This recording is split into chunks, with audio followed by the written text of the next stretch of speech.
عبادت گزاری اور نیکی تقوی طہارت کی وجہ سے نہیں، بلکہ یہ جناب رسول اکرم صلی اللہ علیہ وسلم کی بارگاہ سے مشرف ہونے کے بعد سبحان اللہ، اللہ رب العزت نے ان کو یہ مقام دیا کہ اب دنیا جہان کی کوئی عورت ان کے قدموں کے برابر بھی نہیں ہو سکتی، ان کے برابر ہونا تو دور کی بات۔ سبحان اللہ، یہ تو ہے ان کا قرآنی تعارف۔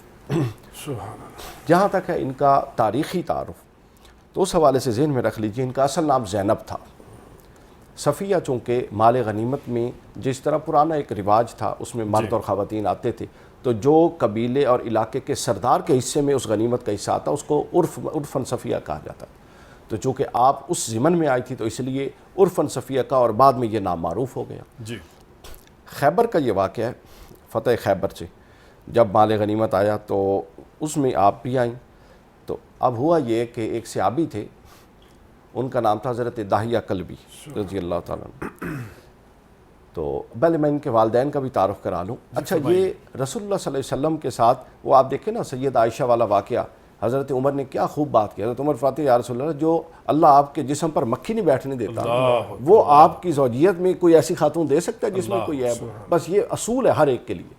حضرت جو صفیہ تھیں یہ دونوں طرف سے، باپ کی طرف سے اور ماں کی طرف سے بنی اسرائیل کے اونچے نسب کی تھی۔ ان کی والدہ کا تعلق تھا سموئیل خاندان سے، اور جو ان کے والد تھے ان کا تعلق تھا حضرت ہارون کی اولاد سے۔ بلکہ ایک دفعہ واقعہ بھی ہوا، حضرت صفیہ نے ایک بڑے لائٹر نوٹ میں، گھر میں جس طرح ہوتا ہے نا، حضرت صفیہ نے رسول اللہ سے شکایت کی، یعنی وہ جو عاجزانہ شکایت ہوتی ہے کہ یا رسول اللہ، عائشہ اور حفصہ خود کو مجھ پر فضیلت دیتی ہیں اور وہ سمجھتی ہیں کہ وہ چونکہ وہ سابقین اسلام اور خلفاء اور ان کی بیٹی ہیں۔ تو حضور نے فرمایا صفیہ تم نے ان کو کیوں نہیں کہا کہ ہارون نبی میرا باپ ہے، موسیٰ نبی میرا چچا ہے اور محمد نبی میرا شوہر ہے، تو میں تم سے کمتر کیسے ہو سکتا؟ تو خود رسول اللہ صلی اللہ علیہ وسلم نے یہ بتایا۔ تو حضرت ہارون کی نسل سے تھیں، اور جب یہ آئیں تو حضرت داہیہ کلبی رضی اللہ تعالیٰ عنہ نے رسول اللہ صلی اللہ علیہ وسلم سے کہا کہ مجھے ایک آپ باندی عطا فرمائیں۔ تو حضور نے فرمایا جاؤ لے لو۔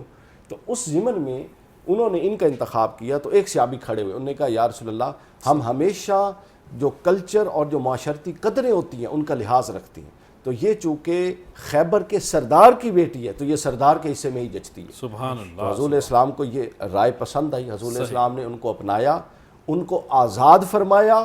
انہوں نے اپنی خواہش کے ساتھ رسول اللہ کی بارگاہ میں درخواست کی، رسول اللہ نے قبول فرمائی اور نکاح ہوا، اور یوں وہ رسول اللہ کی صلی اللہ علیہ وسلم کی زوجیت میں آ کے اس شرف کے ساتھ رسول اللہ خیبر کے میدان سے لے کے نکلے۔ سر آخری بات کہ ان کو اپنے ساتھ اونٹنی پر بٹھایا اور اپنی کملی کا پلو یوں آگے کر کے لٹکا دیا ان کے سر کے اوپر، تاکہ لوگوں کو پتہ لگ جائے اب یہ وہ یہودیوں کی بیٹی صفیہ نہیں ہے بلکہ رسول اللہ کی زوجہ صفیہ جا رہی ہے۔ سبحان اللہ، سبحان اللہ۔ جی عبداللہ ثاقب صاحب کیا فرمائیں گے آج کے موضوع کے حوالے سے، اور خاص طور پہ حضرت صفیہ کا جو علم کا، جو عرفان کا، جو ایک فہم کا لیول تھا، جو عقل مندی کا، دانش مندی کا، اس پہ روشنی ڈالیں آپ۔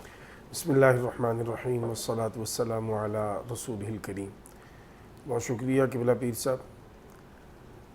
سیدتنا صفیہ رضی اللہ تعالی عنہا، جیسے قبلہ ڈاکٹر صاحب نے فرمایا کہ آپ ایک عظیم خانوادہ سے تعلق رکھتی تھیں اپنے آبا کے اعتبار سے۔ اللہ کے نبی کی اولاد میں سے آپ دنیا میں تشریف فرما ہوئی، حضرت ہارون علیہ السلام۔ تو گویا آپ کا جو ایک آبا و اجداد کی طرف سے مزاج ہے وہ بھی بڑا کہہ لیں کہ ایک علمی اور ایک روحانی اس کے اندر عنصر جو ہے وہ نمایاں تھا۔ حضرت سیدتنا صفیہ رضی اللہ تعالیٰ عنہ جو ہے ایک سردار کی بیٹی ہیں، اور پھر سردار کی بیٹی ہونے کے ساتھ ساتھ بڑی زیرک اور بڑی معاملہ فہم بھی ہیں، اور بڑا معاملات کو باریک بینی سے دیکھنے اور سمجھنے اور فیصلہ جو تھا اس میں مشاورت کے عمل میں شامل رہنے والی خاتون ہیں۔ آپ جب باندی بن کے آئیں اور رسول اکرم صلی اللہ تعالیٰ علیہ وسلم نے جب یہ بات ساری جس طرح ڈاکٹر صاحب نے فرمایا کی گئی کہ ایک سردار کی بیٹی ہیں اور ان کا اکرام یہی بنتا ہے کہ آپ بطور سردار انہیں شرف عطا فرمائیں، قبول فرمائیں۔ رسول اکرم صلی اللہ تعالیٰ علیہ وسلم نے جب ان سے بات فرمائی اور انہیں فرمایا کہ کیا آپ مجھے اپنے نکاح میں قبول کرتی ہیں، تو انہوں نے اس سے پہلے اسلام قبول کرنے کو ترجیح دی، اور اسلام جب انہوں نے قبول کیا تو انہوں نے اسلام قبول کرتے ہوئے یہ جملے عرض کیے۔ انہوں نے کہا اللہ کے نبی صلی اللہ تعالیٰ علیہ وسلم، میرا دل تو پہلے ہی اسلام کی طرف مائل ہو چکا تھا، اور ان سارے واقعات میں میں نے بڑی باریک بینی کے ساتھ چیزوں کو مشاہدہ کیا اور چیزوں کو دیکھا تو اسلام جو ہے میرے دل میں مضبوطی سے جم گیا. میں نے اپنے لیے اللہ اور اللہ کے رسول صلی اللہ تعالیٰ علیہ وسلم کو اختیار کیا. یہ جملہ جب حضرت سیدتنا صفیہ رضی اللہ تعالیٰ عنہ نے، ہماری ماں نے ارشاد فرمایا تو رسول اکرم صلی اللہ تعالیٰ علیہ وسلم کے چہرے پہ ایک تبسم کی کیفیت آئی اور اللہ رب العزت جل وعلا کی اس نعمت پر آپ نے اللہ کا شکر ادا کیا کہ انہوں نے دل سے اسلام کو قبول کیا ہے. اور اسلام کو قبول کرنے کے بعد پھر ان کی عزت اور ان کی شان یہ ہوئی کہ رسول رحمت صلی اللہ تعالیٰ علیہ وسلم نے انہیں اپنے نکاح میں قبول فرمایا. اور جب نکاح میں قبول فرمایا تو سواری پہ سوار کرتے ہوئے، جس طرح ڈاکٹر صاحب نے فرمایا کہ آپ نے اپنی کملی آگے کر دی، اسی طرح جب سواری پہ سوار ہونے کا ٹائم آیا تو رسول رحمت صلی اللہ تعالیٰ علیہ وسلم نے اپنی ران مبارک کو آگے کیا کہ اس پر آپ پاؤں رکھیں اور سواری پہ سوار ہو جائیں. حضرت سیدتنا صفیہ رضی اللہ تعالیٰ عنہا نے ادب دیکھیے جو ان کو گھر سے ملا تھا، جو ان کی تربیت میں تھا. انہوں نے پاؤں رکھنا پسند نہیں کیا بلکہ اپنے گھٹنا جو ہے وہ رکھا اور سواری پہ سوار ہو. سبحان اللہ. یہ حضرت سیدتنا صفیہ رضی اللہ تعالیٰ عنہا کا جو ایک علمی مزاج ہے اس کا اظہار ہے، کیونکہ علم جو ہے وہ ادب کے بغیر انسان کو راندہ درگاہ کر دیتا ہے، اور علم اگر ادب کے ساتھ ہو تو پھر انسان کو وہ بلندیوں پہ لے جاتا ہے. تو حضرت سیدتنا صفیہ رضی اللہ تعالیٰ عنہ کو جو علم اللہ نے بخشا تھا اس کے ضمن میں آپ یہ بھی دیکھیے کہ آپ نے حضور جان رحمت صلی اللہ علیہ وسلم سے احادیث بھی روایت کی. بعض روایات کے مطابق 79 احادیث ایسی ہیں جو حضرت سیدتنا صفیہ رضی اللہ تعالیٰ عنہ نے روایت کی، اور ان میں سے ایک حدیث ایسی ہے جو متفق علیہ ہے، یعنی بخاری اور مسلم میں وہ حدیث جو ہے وہ موجود ہے اور امت کے لیے وہ ایک رہنمائی کا ذریعہ بھی ہے، اور حضرت سیدتنا صفیہ رضی اللہ تعالیٰ عنہ کے علم کا منہ بولتا ایک ثبوت اور اظہار بھی ہے. جی عرفان صاحب کیا فرمائیں گے؟ حضرت صفیہ رضی اللہ تعالیٰ عنہ کے 2 نکاح پہلے ہوئے تھے، کریم آقا سے جو نکاح مبارک تھا وہ تیسرا تھا، اس پہ آپ روشنی ڈالیں. شکریہ بیر صاحب. میں حضرت کی بات کو آگے بڑھاتے ہوئے ایک چھوٹی سی عرض کروں گا کہ جب کوئی شخص ایمان کی حالت میں نبی کریم صلی اللہ علیہ وسلم پر کا کلمہ پڑھ لیتا ہے تو وہ درجہ صحابیت کے اوپر قائم ہو جاتا ہے. اور پھر کوئی غوث، کوئی کتب، کوئی ولی اللہ، کوئی بڑے سے بڑا کامل صالح مرد ان کے برابر نہیں ہو سکتا. صحیح. تو جب ایک شخص ولی صحابی ہوتا ہے حضور کی زیارت کر کے تو اس جیسا کوئی نہیں ہو سکتا. تو حضور علیہ الصلوۃ والسلام کے عقد میں جو خاتون آ گئی اس خاتون جیسا بھی کوئی نہیں ہو سکتا. سبحان اللہ. اس کی شان، اس کا مقام، اس کا مرتبہ خود اللہ پاک نے بیان فرما دیا کہ آپ نبی کی مقصد بیوی یہ ہیں. ہے کہ جو خواتین کریم آقا کے نکاح میں آ گئیں وہ ام المومنین بن وہ ام المومنین بن گئی، اور ان جیسا پھر کوئی نہیں، معاشرے میں کوئی نہیں، اور وہ پہلے سے چنیدہ تھیں. حضور کے عقد میں آنے والی ہستیاں جو تھیں وہ پہلے سے اللہ تعالیٰ نے منتخب کر رکھی تھیں، اور وہ بے مثال کردار کی حامل خواتین تھیں. صحیح. اب آپ کا پہلا نکاح تو غالباً 14 سال کی عمر میں ہوا، اور سلام بن مشکم القرزی جو تھے ان کے ساتھ ہوا. وہ بھی ایک سردار تھا، یہودی سردار تھا، اور پھر اس نے آپ کو کچھ عرصے کے بعد طلاق دے دی. پھر اس کے بعد آپ کو خیبر کے جو قلعے تھے ان میں سے ایک قلعے کا جو سردار تھا اس کا نام کنانا تھا، تو وہ کنانا بن عربی جو تھا اس سے آپ کا نکاح ہوا. تو اس نکاح کے بعد پھر جب نبی کریم صلی اللہ علیہ وسلم نے خیبر میں جب آپ غزوہ خیبر ہوا اور خیبر فتح ہوا تو اس سے پہلے ایک بڑا اہم واقعہ ہوا جو میں نے پہلے بات کی نا کہ یہ منتخب تھیں. تو وہ واقعہ یہ تھا کہ جب حضور علیہ الصلوۃ والسلام کے عقد میں آپ آئیں تو آپ کے چہرے پہ ایک نشان تھا. صحیح. تو رسول اکرم صلی اللہ علیہ وسلم نے پوچھا کہ یہ نشان کیسا ہے؟ تو عرض کیا کہ حضور میں نے ایک خواب دیکھا تھا جب میں خیبر میں تھی، تو میں نے خواب یہ دیکھا کہ آسمان سے ایک چاند اترا ہے اور میری گود میں آ گرا ہے. صحیح. تو میں نے اپنے شوہر، اس وقت جو شوہر تھا کنانا، تو میں نے اس کنانا کو یہ خواب دکھایا تو بتایا، تو اس نے ایک تھپڑ میرے منہ پہ اس زور سے مارا کہ یہ زخم جو ہے یہ اس نشان جو اس زخم کا ہے وہ زخم ہو گیا. تو اس نے مجھے یہ کہا کہ کیا تو خود کو عرب کے بادشاہ کو اپنے اس کے ساتھ اپنا عقد جو ہے وہ مجھے بتا رہی ہے؟ اللہ اکبر. تو کہنے لگی کہ یہ اس چیز کا نشان تھا، تو جو ثابت کرتا ہے کہ ان کو بھی پہلے سے اللہ تبارک و تعالی کی طرف سے یہ اشارہ ہو چکا تھا کہ شہنشاہ کائنات جو ہیں نبی کریم صلی اللہ علیہ وسلم کے عقد میں آپ نے جانا ہی تھا. صحیح. اور چونکہ آپ نے حضور کے عقد میں آنا تھا، اس لیے آپ کا دل اسلام کے لیے، کیونکہ یہ بزرگان دین نے کہا ہے کہ کوئی شخص جو سلیم الفطرت ہوگا اس تک اسلام کا پیغام پہنچے گا تو وہ اسلام قبول کیے بغیر رہ ہی نہیں سکتا. ماشاءاللہ تو ماشاءاللہ. اسی لیے جب آپ تک اسلام پہنچا اور آپ کو اللہ تبارک و تعالی نے وہ موقع عطا فرمایا تو آپ نے سب سے پہلے اسلام قبول کیا اور صرف اسلام نہیں قبول کیا بلکہ اس بات کا اظہار کیا کہ میں نے اللہ اور اللہ کے رسول کو دل سے قبول کر لیا. ماشاءاللہ. خواتین حضرات یہاں بریک لینی ہے، جائیے گا کہیں مت. ملتے ہیں بریک کے بعد، اور بریک کے بعد جب دوبارہ ہم بات کریں گے صفیہ رضی اللہ تعالی عنہا کی، تو پھر ہم نے بات کرنی ہے کہ آپ کی جو شان تھی، جو آپ کا شوکت تھا، یعنی شان و شوکت، آپ کے جو کمالات تھے، جو آپ کے اوصاف تھے، اس کے اوپر انشاءاللہ ڈاکٹر علی وقار صاحب سے ہم سوال کریں گے، وہ جواب دیں گے. جائیے گا کہیں مت. ملتے ہیں بریک کے بعد.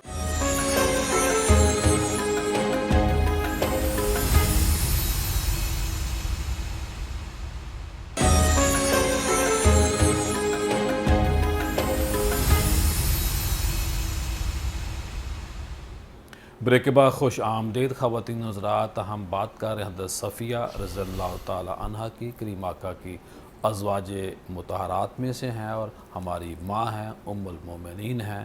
جب ہم ان کی بات کرتے ہیں تو یہ بنیادی طور پہ ہم اپنی قسمت کا اظہار کر رہے ہوتے ہیں، ہم غلامی کا اظہار کر رہے ہوتے ہیں، اور مالک کی توفیق ہے کہ اس نے ہمیں ان ہستیوں کا ذکر کرنے والا بنایا ہے. ہمارا اس میں کوئی کمال نہیں ہے، کمال اس میرے اللہ کا ہے کہ جس نے اپنی پاکیزہ جو آپ کی ہستیاں ہیں، جو آپ کے انسان ہیں، جو آپ کی مخلوق ہے، ان کا ذکر خیر کرنے والا ہمیں بنایا ہے.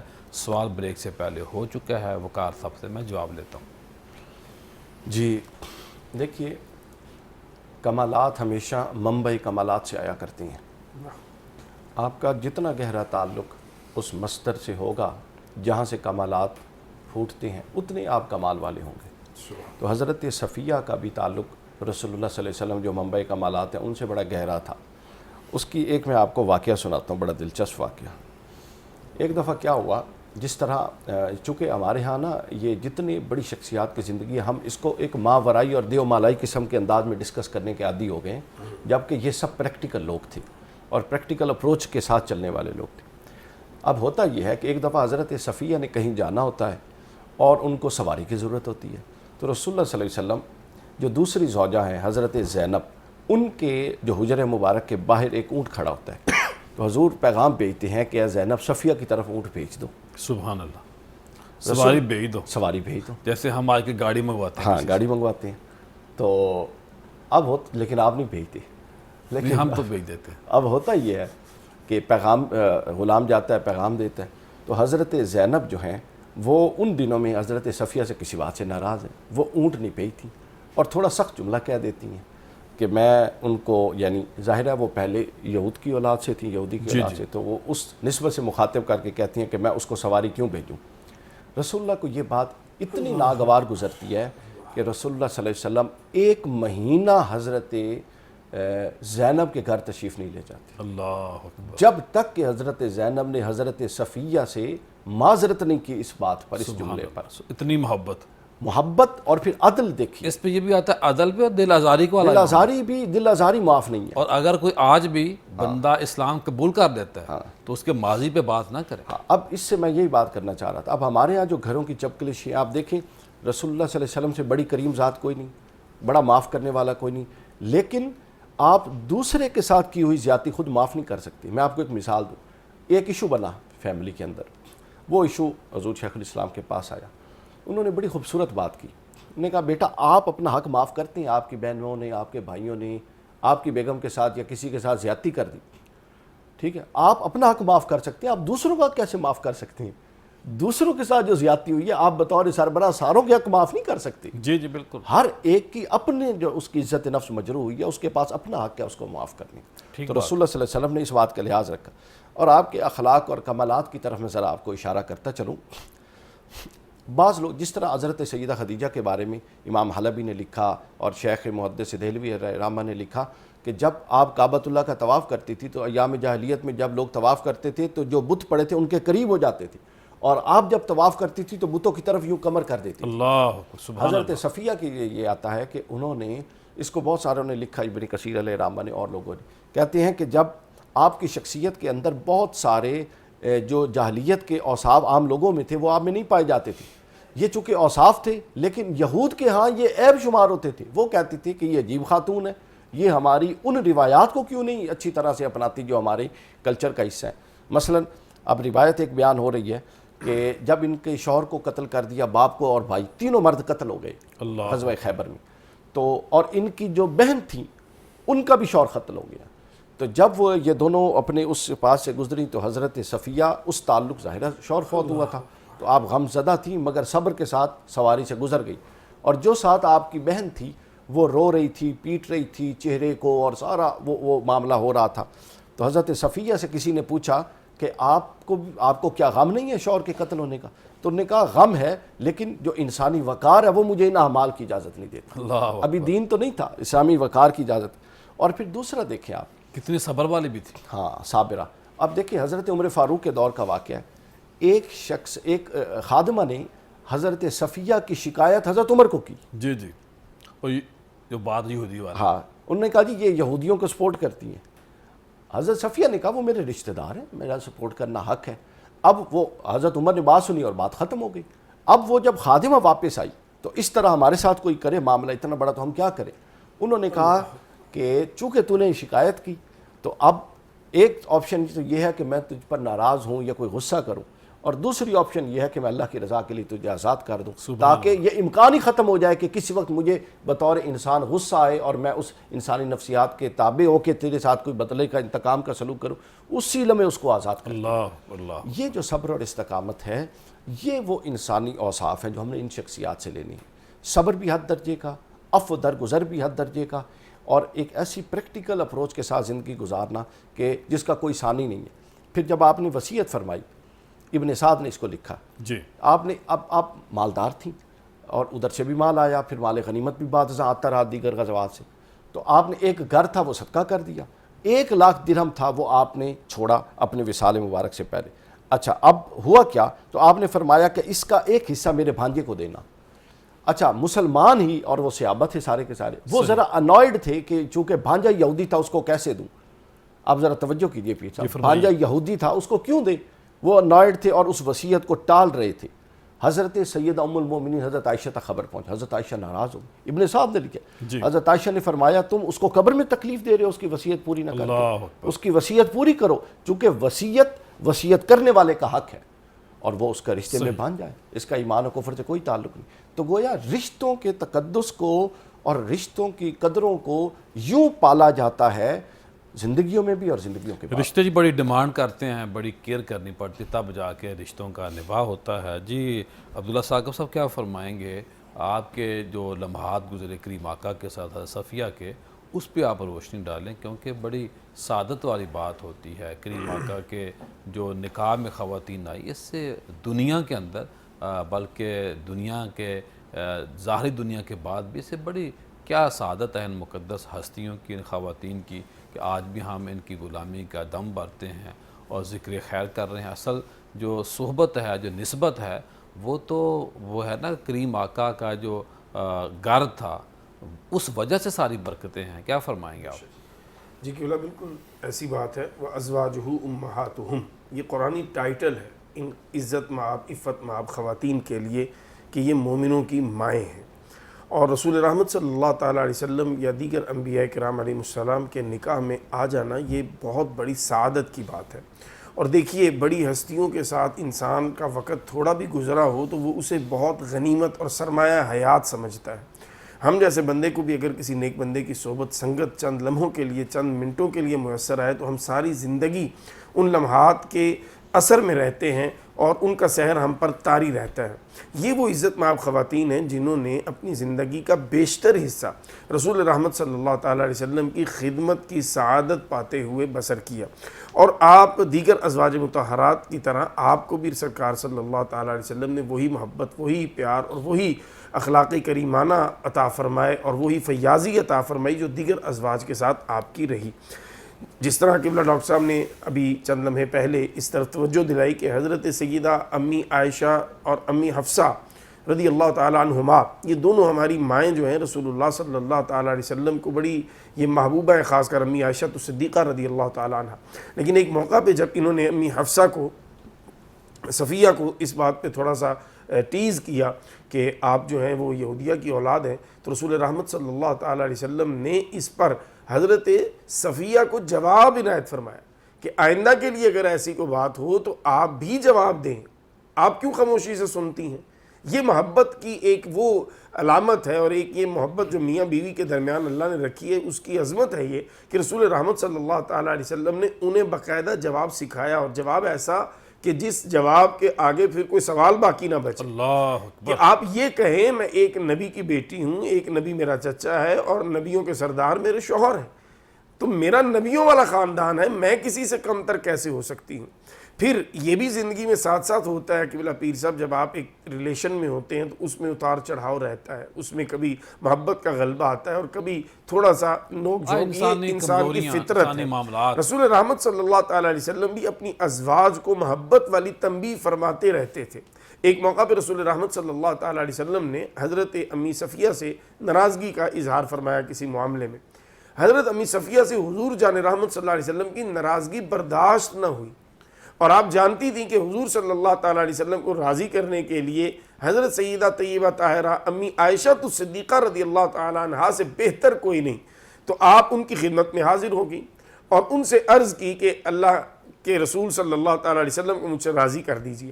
امی عائشہ تو صدیقہ رضی اللہ تعالیٰ عنہا نے فرمایا کہ پھر آپ اپنی باری سیکریفائز کریں تاکہ میں رسول رحمت صلی اللہ علیہ وسلم سے بات کروں۔ انہوں نے اپنی باری سیکریفائز کر دی، یعنی حضور صلی اللہ تعالیٰ علیہ وسلم کے ساتھ جو ٹائم سپینڈ کرنا تھا اس ٹائم کو قربان کر دیا کہ مجھے راضی کر دیں رسول رحمت صلی اللہ علیہ وسلم کو، ان کی ناراضگی مجھ سے برداشت نہیں۔ امی عائشہ نے بات کی اور رسول اکرم صلی اللہ تعالیٰ علیہ وسلم امی سیدہ صفیہ سے راضی ہوئے، تو حضور جان رحمت صلی اللہ علیہ وسلم کی محبتوں اور آپ کی بہت سی نوازشات جو ہیں وہ برابر میسر رہیں حضرت امی سیدہ صفیہ رضی اللہ تعالیٰ عنہ۔ جی ڈاکٹر عرفان صاحب کیا فرمائیں گے آپ؟ شکریہ پیر صاحب، میں دو باتیں عرض کروں گا۔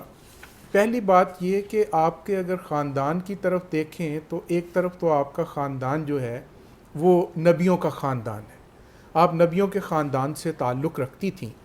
دوسرا آپ دیکھیں کہ آپ کے والد بھی اپنے قبیلے کے سردار تھے، آپ کی پہلی شادی ہوتی ہے تو پہلا شوہر بھی اپنے قبیلے کا سردار تھا، دوسری شادی ہوتی ہے تو دوسرا شوہر بھی اپنے قبیلے کا سردار تھا، اور جب حضرت نبی کریم صلی اللہ علیہ وسلم کے عقد میں آپ آتی ہیں تو آپ تو کل کائنات کے آقا و مولا اور سردار ہیں اور باعث کائنات ہیں۔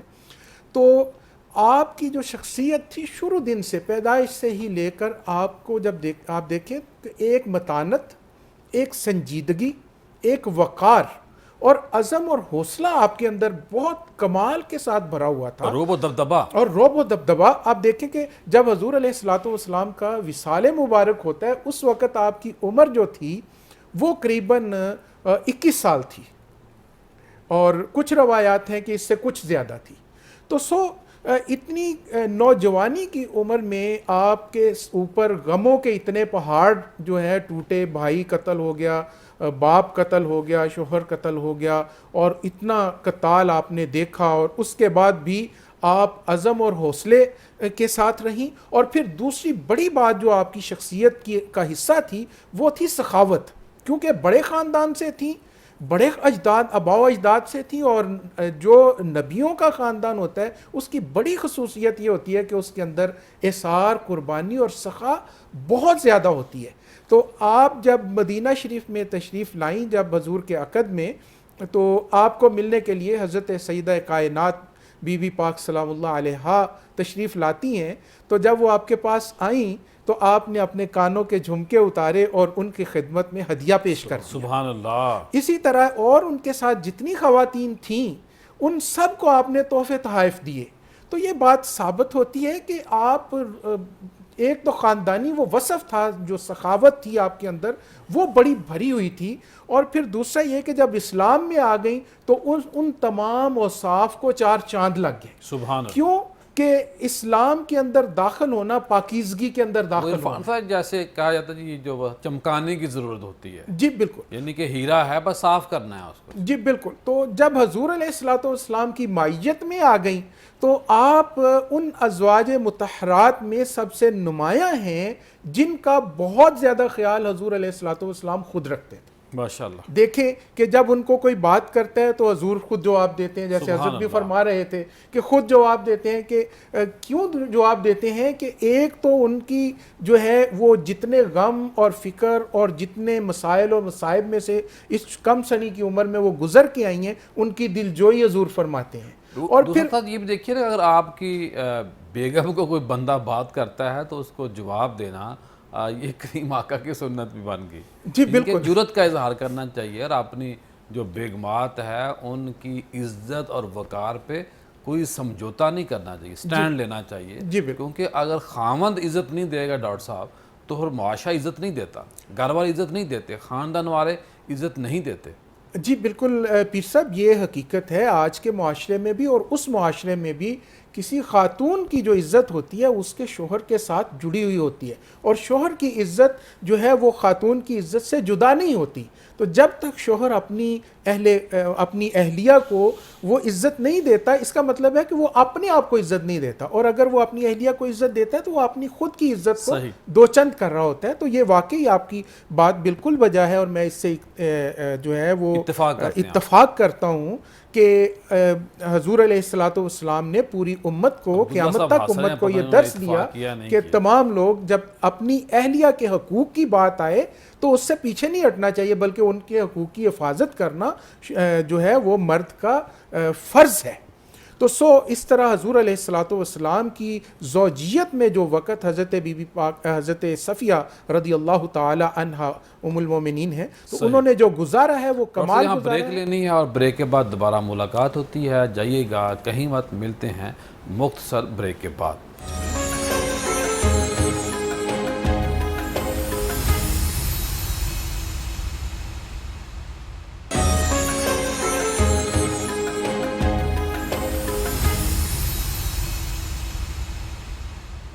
بریک کے بعد خوش آمدید خواتین. آج ہم بات کریں ام المومنین حضرت صفیہ رضی اللہ تعالیٰ عنہ کی ذات کو خراج تحسین پیش کر رہے ہیں. آپ کے کمالات کے اوپر بات ہوئی, آپ کے اوصاف کے اوپر بات ہوئی, آپ کے خاندانی جو نظام تھا, جو معاملات تھے اس کے اوپر بات ہوئی, اور ساتھ جو آپ کی سخاوت تھی اس کے اوپر بات ہوئی کہ آپ سیدہ فاطمہ الزہرا رضی اللہ تعالیٰ عنہ سے کتنا ٹوٹ کر پیار کرتی تھی. اور کریم آقا صلی اللہ علیہ وآلہ وسلم کے حوالے سے پہلے بات ہوئی کہ جب بھی آپ نے کریم آقا کے سامنے کوئی بات رکھی تو کریم آقا نے اپنی اس پیاری زوجہ محترمہ کو باقی ازواج کی طرح ہی عزت دی, ان کے وقار میں اضافہ کیا, نہ کہ جس طرح معاذ اللہ ہم اپنے خاندان میں اپنے گھروں میں اپنی بیگمات کو وہ عزت نہیں دیتے جس کی وہ حقدار ہوتی ہیں. اور ہم یہی سمجھتے ہیں کہ جو میرے بھائی نے کہا ہے وہی سچ ہوگا, جو میری بہن نے کہا ہے وہی سچ ہوگا,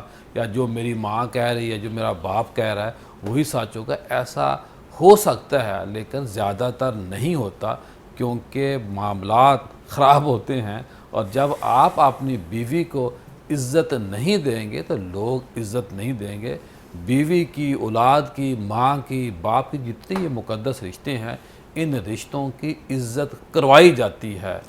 معاشرہ جو ہے فی زمانہ خطرناک رہا ہے لیکن عزت کروائی جاتی ہے. جب عزت کروانے والا بندہ ہو تو پھر کسی دوسرے بندے کی جرت بھی نہیں ہوتی کہ وہ آپ کی بیٹی, آپ کے بھائی, آپ کے گھر والوں کے اور آپ کی بیگم کے بارے میں بات کرے.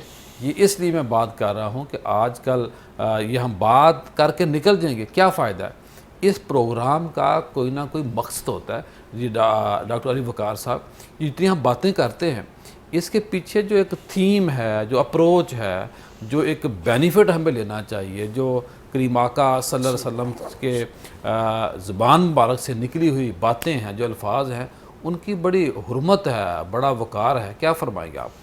بالکل درست ہے، ان کی بڑی تاثیر ہے، لیکن ایک چیز ذہن میں رکھ لیجئے کہ وہ قرآن مجید ہو یا رسول اللہ صلی اللہ علیہ وسلم کا عمل ہو، جب تک آپ اس کو کرتے نہیں ہیں اس کے اثرات آپ محسوس نہیں کر سکتے۔ جی، آپ زبانی کلامی اے سی والے کمرے میں بیٹھ کے قرآن پڑھیں اور کہیں کہ قرآن آپ کو اپنے معارف کھول دے، یہ نہیں ہوتا۔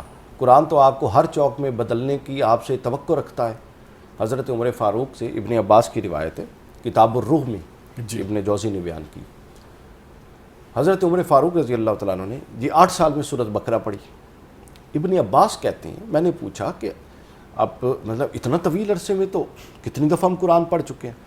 تو حضرت عمر فاروق رضی اللہ تعالیٰ نے فرمایا کہ جب میں ایک رکوع یا چند آیتیں پڑھتا تھا تو وہ چند آیتیں مجھ سے کچھ تقاضا کرتی تھی، میں اپنی شخصیت اس سے مختلف پاتا تھا، ہائے ہائے، تو بجائے اس کے کہ میں آگے بڑھتا میں رک جاتا تھا، کہ پہلے پہ عمل کر لوں میں ان آیات کے احکام کے مطابق شخصیت کو ڈالتا، پھر اگلی آیتوں پہ چلتا تو پھر دیکھتا کہ اور پہلو ہے جو عمر کے قرآن کے نافذ کرتا تھا، طاری کرتا تھا کیفیت کو۔ پھر اگلی آیات پر جاتا تو دیکھتا کہ قرآن اور کچھ کہہ رہا ہے اور عمر اور طرف جا رہا ہے، پھر اپنے آپ کو واپس پلٹاتا اور اس کے مطابقت میں لاتا۔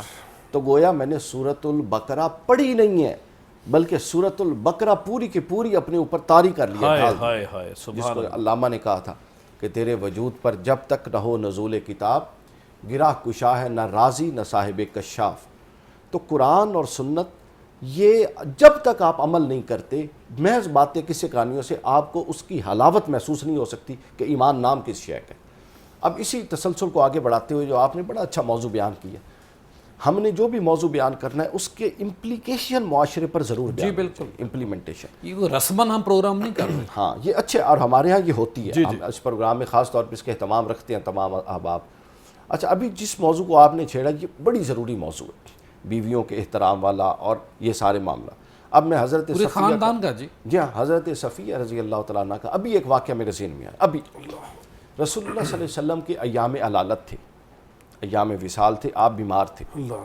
ایک دن بیماری اس میں اتار چڑھاؤ آتا رہا، ایک دن بیماری تھوڑی زیادہ تھی، آپ تکلیف میں تھے، تو حضرت صفیہ تشریف فرما تھی، حضرت عائشہ، حضرت حفصہ اور کچھ اور ازواج بھی موجود تھی، لیکن ان 3 کے نام ہیں روایت میں۔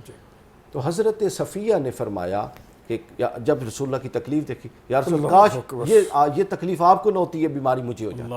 اللہ، اچھا، حضرت عائشہ نے اور حضرت حفصہ نے بڑی عجیب نظروں سے حضرت صفیہ کو دیکھا، تو رسول اللہ کا، اب دیکھیے رسول اللہ کی زوجہ ہیں، وہ بھی ادھر بھی زوجہ ہے، لیکن وہ اس انداز میں دیکھ رہی ہیں کہ وہ دیکھنا بھی رسول اللہ کو گوارا نہیں تھا۔ رسول اللہ نے ٹوکا اور کہا، فرمایا کہ عائشہ اور حفصہ اس کو اس طرح نہ دیکھو، یہ کسی بناوٹ کی وجہ سے نہیں کہہ رہی، یہ بالکل اس کا دل بھی یہ بات کہہ رہا ہے کہ یہ بیماری اس کو لگ جائے۔ اور کریم آقا دلوں کا حال جانتے آپ اندازہ کر لیں، اور رسول اللہ ظاہر ہے وہ وما ینطق عن الہویٰ، وہ ایسی بات محض دل رکھنے کے لیے تو فرما نہیں سکتے جو حق سے ہٹی ہوئی ہو، ٹھیک؟ تو حضور نے فرمایا کہ یہ صرف زبان سے نہیں کہہ رہی بلکہ اس کا دل بھی ایسی گواہی دے رہا ہے کہ یہ چاہتی ہے کہ یہ بیماری اس کو لگ جائے، یعنی اس کا میرے ساتھ تعلق کا یہ عالم۔ صحیح۔ اور ہمیں اس سے یہ سبق ملتا ہے کہ اچھا، اب یہ زوجہ کا ماپ، یعنی کس آپ کی گھر والوں کی طرف کو اس طرح سے دیکھے جو معیوب ہو تو آپ کو اس پہ بھی محتاط رد عمل دینا ہے، یہ روایت ہمیں یہ بتاتی ہے۔ سبحان اللہ۔ اور پھر عام انسان تک آپ چلے جائیں، رسول اللہ صلی اللہ علیہ وسلم تشریف فرماتے، مولا علی ساتھ تھے،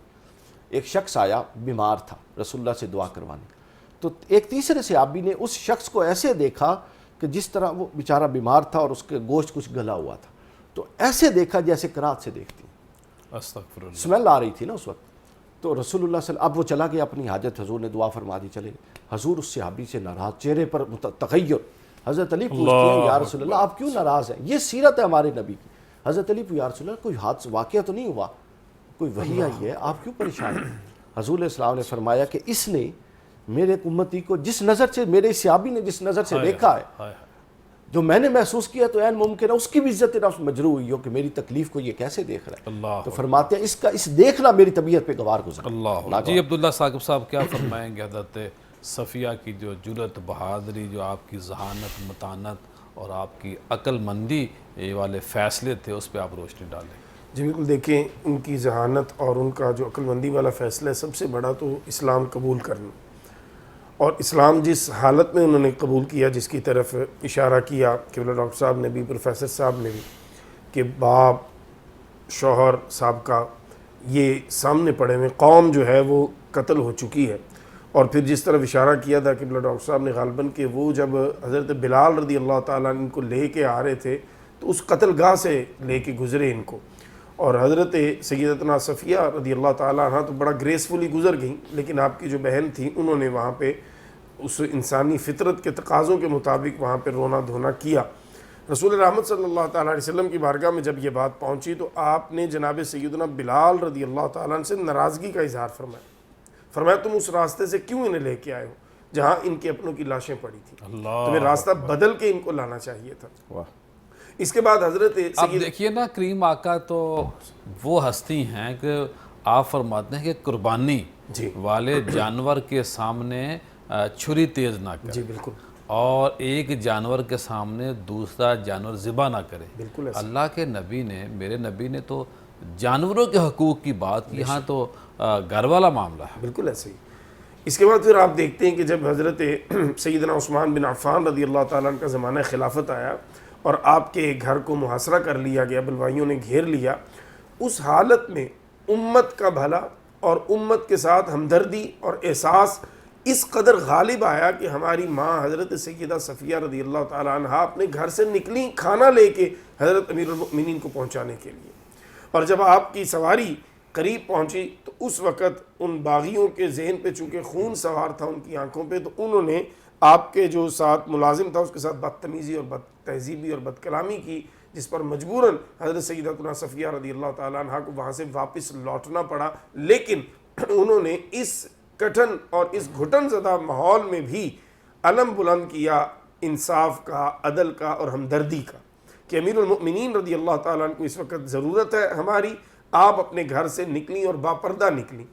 حضرت سیدتنا صفیہ رضی اللہ تعالیٰ عنہ جو تھیں وہ چونکہ اس تکلیف سے گزر چکی تھی، انہیں احساس تھا کہ جب کوئی اپنا جاتا ہے تو کس قدر تکلیف ہوتی ہے، اور پھر خاص کر امت کا شرازہ جو ہے وہ بکھرے گا حضرت امیر المؤمنین کی شہادت کے ساتھ. تو انہوں نے اس موقع پہ بھی یہ پیغام دیا اپنے عمل کے ذریعے، اپنے کردار کے ذریعے، اپنے گھر سے نکل کے امت کو، کہ آپ کو باہر نکلنا چاہیے. لیکن جب آپ کو واپس مجبوراً پلٹنا پڑا تو آپ نے پھر وہ کھانا حضرت سیدنا امام حسن مجتبیٰ رضی اللہ تعالیٰ عنہ کے ہینڈ اوور کیا کہ آپ یہ کھانا امیر المؤمنین تک پہنچائیے، اور وہ کھانا پہنچا. یہاں ایک چیز کا میں اشارہ کر کے اپنی بات مکمل کرتا ہوں. حضرت سیدتنا صفیہ رضی اللہ تعالیٰ عنہ چونکہ بڑی کم سنی تھی آپ کی عمر میں، آپ 21-22 سال کی عمر میں جب رسول رحمت صلی اللہ علیہ وسلم کا وصال با کمال ہوا، اور جب آپ نکاح میں آئیں تو تقریباً 17 سے 18 برس آپ کی ایج ہے اس وقت. آپ جب آتی ہیں، جس طرف کہ پروفیسر صاحب نے وہ واقعہ تو بیان کر دیا کہ جب حضرت بی بی پاک آپ سے ملاقات کے لیے آتی ہیں اور آپ کو بتایا جاتا ہے کہ یہ رسول رحمت صلی اللہ علیہ وسلم کی صاحبزادی ہیں اور لاڈلی صاحبزادی ہیں، سبحان اللہ. تو انہوں نے اکرام کیسے کیا؟ اپنے کانوں سے. اور یہ قبلہ پیر صاحب کسی عبداللہ صاحب یہ سب سے بڑا قیمتی تحفہ تھا اس وقت. میں وہی عرض کروں کہ آپ کسی خاتون سے پوچھیں کہ جو بالیاں انہیں پسند ہوں وہ کسی کو دینا اتنا آسان ہے کہ نہیں. بینک بیلنس تھا نہیں کوئی. جی. تو آپ نے اپنے کانوں سے اتار کے بالیاں جو ہیں وہ پیش کر دیں، آپ نے اپنا زیور پیش کر دیا، اور پھر آپ کا اکرام اس درجے پہ جا کے کیا کہ آپ کے ساتھ آنے والی تمام خواتین کو کوئی نہ کوئی تحفہ زیور کی صورت میں پیش کیا، خالی نہیں جانے دیا. اہل بیت اطہار ریزن کیا تھی عبداللہ صاحب کہ ایک آپ بادشاہ کی بیٹی. جی بالکل. آپ جانتی ہیں سخی باپ کی اولاد ہونا یہ بھی بہت بڑا شرف ہوتا ہے، کیونکہ ان کے ہاں یہ معمول تھا، پرابلم بھی ہوتا ہے اور جینز کی بیوٹی بھی ہوتی ہے، دونوں چیزیں ہوتی ہیں. یہ معمول تھا کہ جب آپ کسی کی طرف جاتے ہیں یا کوئی آپ کی طرف آتا ہے تو آپ نے جو پروٹوکولز ہیں ان کو فالو کرنا ہے، تو آپ نے اسی کو فالو کیا. لیکن اس میں جو ایک اہم چیز تھی نا وہ یہ تھی اہل بیت اطہار کے ساتھ تعلق، محبت کا اور ایثار اور پھر ان کی خدمت کا جذبہ.